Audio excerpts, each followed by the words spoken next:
Olá, sejam bem-vindos ao canal Ainda Existem 7.000. Eu sou o Francisco. Hoje nós falaremos a respeito do texto que se encontra em Gênesis, no capítulo 1, dos versículos 1 ao versículo 3. Gênesis, o livro da criação, o livro que fala sobre a genealogia, sobre a criação e sobre o Criador. Lemos: No princípio criou Deus os céus e a terra era sem forma e vazia, e o Espírito de Deus pairava sobre a face das águas. E disse Deus: haja luz, e houve luz. Logo no primeiro versículo do primeiro capítulo do primeiro livro da Bíblia, Gênesis, Moisés testifica de que toda a razão para que exista uma criação é porque um Criador fez todas as coisas.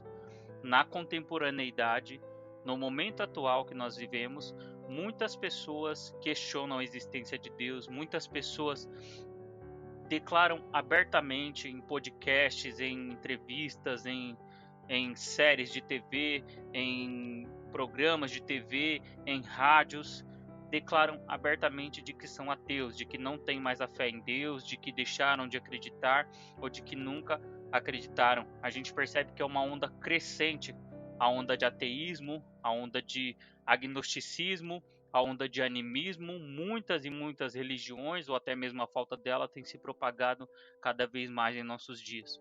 Contudo, o próprio Moisés, ao escrever o livro do Gênesis, ele deixa muito claro no primeiro versículo de que existe um Criador, de que se todas as coisas que nós vemos hoje, que nós tocamos, que nós sentimos, bem como também aquelas que são invisíveis, todas as realidades que são visíveis e invisíveis existem por conta de que um Criador as quis assim. E ele diz que no princípio criou Deus os céus e a terra. Deus, ele deixa em evidência, a partir do primeiro versículo, a figura de Deus, ele deixa em evidência o sujeito. Então existe uma clara distinção entre aquele que cria e aquilo que é criado, entre aquele que é superior e aquilo que é inferior. E por isso nós devemos única e exclusivamente louvor e adoração somente a Deus, porque ele é o Criador e nós somos as criaturas. Os céus proclamam a glória de Deus, os dias fazem menção das maravilhas de Deus, eles cantam a glória, os peixes, os animais terrestres, os animais celestes, as aves, os animais que rastejam, as crianças, os seres humanos, todos nós devemos proclamar a glória de Deus. E dando continuidade no versículo, Moisés, de forma muito feliz e também muito sábia, claro, inspirado pelo Espírito, ele coloca na mesma ordem da escrita para que nós entendamos, claro, né, a palavra de Deus ela está transmitida em linguagem humana, então existe uma sucessividade na escrita, existe uma linearidade na escrita que, contudo, não existe, é claro, na própria menção da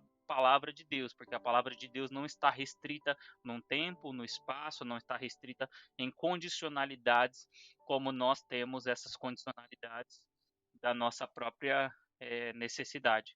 Então, Moisés expõe de que no princípio Deus criou não a terra e os céus, mas os céus e a terra, ou seja, ele traz uma ordem do discurso na maneira como ele coloca as palavras, ou seja, o céu ele coloca em primeiro plano, já nos ensinando uma lição muito importante de que nós devemos buscar as coisas que são do alto, nós devemos pensar em primeira instância sobre as coisas que provêm do alto, sobre as coisas que são celestes. O próprio Senhor Jesus Cristo, na sua oração do Pai Nosso, ele nos ensina de que venha o reino de Deus a nós e seja feita a vontade dele, assim na terra como é no céu. Como no céu a vontade dele já é feita. No céu as coisas já acontecem em perfeita harmonia. No céu os anjos louvam, os anjos adoram, eles cantam numa só voz: Santo, Santo, Santo. Porque existe uma harmonia plena nos céus. Enquanto que na terra, por conta do pecado, da degradação e da corrupção, nós ainda buscamos tentar fazer a vontade de Deus, nós nos esforçamos para tentar fazer a vontade de Deus, nós buscamos pensar sobre coisas elevadas, buscamos tentar fazer boas obras, contudo, ainda muito distante dessa realidade que é completamente espiritual, dessa realidade que é superior, e nisso Moisés deixa muito claro o que é a prioridade. O próprio Senhor Jesus Cristo nos deixa de forma muito clara e explícita de que ele diz: buscai primeiro o reino de Deus e a sua justiça, e as demais coisas vos serão acrescentadas. E quando Cristo, indagado sobre a natureza do reino dele, quando ele questionado sobre essas realidades, ele disse que o reino dele não era desse mundo, ou seja, a terra nos pertence durante esse período. A terra, ela é momentânea. O próprio João, quando teve a visão de Apocalipse, ele diz que viu o novo céus e a nova terra. Ele também relata acerca de uma cidade que é celeste, de uma Jerusalém que é celeste. Ou seja, as nossas verdadeiras vidas estão escondidas em Cristo e Cristo em Deus. A nossa verdadeira vida será revelada em Cristo. E dando continuidade no texto, no versículo 2, ele diz que a terra estava sem forma e vazia. A terra, representando o elemento terrestre, que é a nossa vida, ela carece de forma, ela carece de sentido, e por isso ela estava informe ou sem forma e vazia. Quantas vezes a nossa própria vida, por necessidade de reconhecer que as coisas do céu, que Deus, que a fé, que a justiça, que a mansidão e que a bondade são coisas que precisam estar em primeiro plano. Quando nós colocamos essas coisas em segundo plano, muitas vezes nós encontramos essa terra da nossa vida sem forma e vazia, porque nós carecemos do contato, do acesso e da relação com a palavra de Deus, porque a palavra diz que a palavra de Deus nunca voltará vazia. Ou seja, para que nós encontremos sentido para nossa alma quando ela está vazia, quando ela não encontra descanso, quando ela procura um repouso, um norte ou uma direção, nós precisamos primeiro crer na palavra de Deus, para que nossa alma seja preenchida, para que o nosso espírito tenha alegria, regozijo em Deus, para que todas as coisas passem a ter um sentido, para nós darmos continuidade na nossa vida conectado com o Criador, de forma pacífica, de forma benevolente, vivendo com Ele em paz, porque a palavra diz que os nossos pecados fazem separação entre nós e Deus. Então, para que haja essa relação direta, para que haja essa relação de paz, essa relação de amor entre nós e Deus, é necessário que nós cada vez mais lavemos as nossas vestes no sangue do Cordeiro, para que cada vez mais nós tenhamos uma relação de pai para filho, de filho para pai com Deus, tendo essa proximidade, sabendo das nossas limitações. E Deus, ele sabe também das nossas limitações, das nossas fraquezas e dos nossos pecados. Ele mesmo fez-se carne e habitou entre nós, então ele conhece também as dificuldades do nosso mundo, as dificuldades do nosso dia a dia, das nossas batalhas diárias. Ele também foi escarnecido, ele também foi zombado, ele também teve necessidade, ele também padeceu fraquezas, ele também teve dificuldades como nós seres humanos também temos. E dando ainda continuidade, quando a palavra diz que Deus evoca a manifestação da luz, ele diz: haja luz e houve luz. Não existe distinção entre o que Deus fala e aquilo que acontece. Não existe uma temporalidade que divide entre uma ação e uma reação. Isso é tão logo relacionado ao que nós entendemos e como essa mensagem é transmitida para nós por escrito. Contudo, a própria invocação do verbo não faz com que as coisas aconteçam de maneira temporal. Nós vemos os fatos se estendendo de forma temporal e suscetiva, contudo, na eternidade a gente sabe que não existe essa temporalidade. Todas as coisas são perfeitas, todas as coisas não são mutáveis como são no tempo e no espaço em que nós vivemos, né?